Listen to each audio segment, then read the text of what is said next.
Dear Presidents, dear members, hoping that you had a good beginning to the year 2024, I wish you all a prosperous, successful, happy new year, filled with joy and many good encounters and achievements. We will meet with a lot of members in New York during CSW 68 in March 2024. But before the conference starts, I will be very happy to connect with you all during the Leaders Summit, a tool which helps us to further develop our organization to define where we stand and where we shall be going, to network, share concerns, and define new goals and to advance together in sisterhood.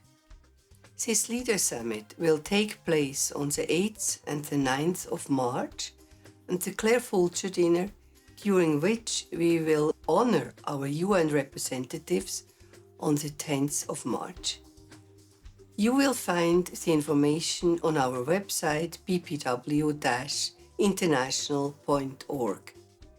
A specific area of work we have been preparing in the last month is the registration of BPW International in Geneva, Switzerland. The General Assembly in Helsinki 2011 decided to register BPW International under the Swiss Civil Code in Geneva.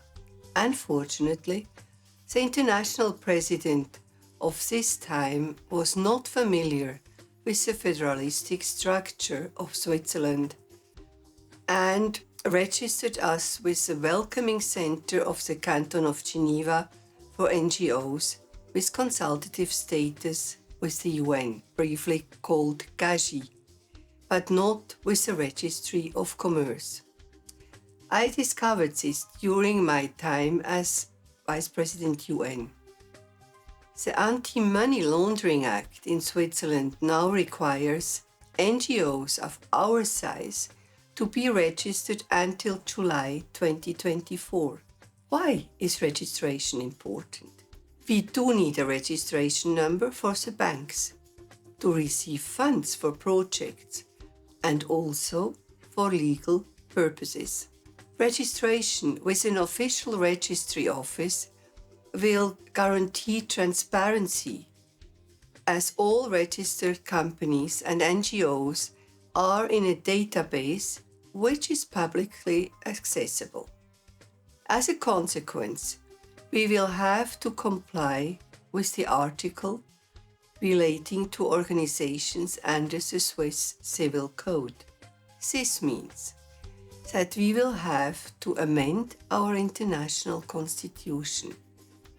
There are some details to be added. For instance, an additional page at the beginning of the constitution which states exactly when the constitution was last amended with date and signature of the outgoing president, with the executive secretary, and the incoming president with the new executive secretary.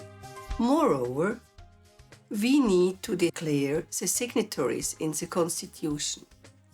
The audited annual financial report not only has to be sent to the International Board as it was done so far, but has also to be voted upon.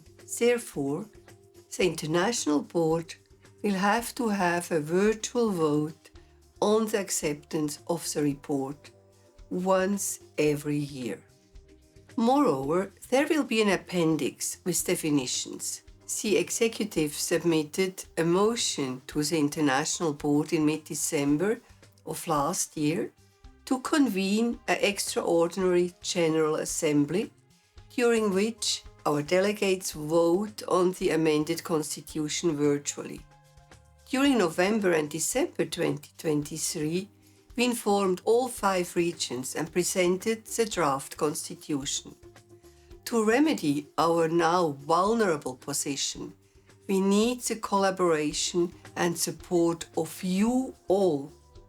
With acceptance of an extraordinary General Assembly and the amended constitution, we will be able to work during the Congress on the resolution that will be handed in after the call to Congress as a normal Congress business. A further area of work goes hand in hand with the international theme New Actions Through Cooperation. A global memorandum of understanding, so-called MOU, with UN Women, which was concluded at the end of October 2023, occupied a large part of my working time. What is this Memorandum of Understanding all about?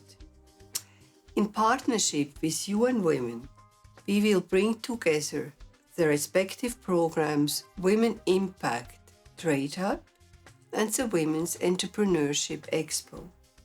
As part of the partnership, we will drive positive change by addressing the existing gender imbalance in support structures such as incubators or accelerators and help create entrepreneurial ecosystems. We started to work on the implementation of pilot projects in Africa, and we now are collecting interests in the other regions. This MOU will extend BPW's scope from advocacy to big projects in the regions directed by the federations and clubs in the respective countries. In the long run, BPW International will have to set up an additional unit to work solely on these projects. These are totally new perspectives which will help to realize for our members one aim we stand for: the economic independence of women. 2024 is the year of the International Congress. You will find the information on our website. At the moment of production of this video, the Executive as International Planning Committee has not yet selected where the Congress will take place. By the time you watch the final version of my message, a decision will have been made.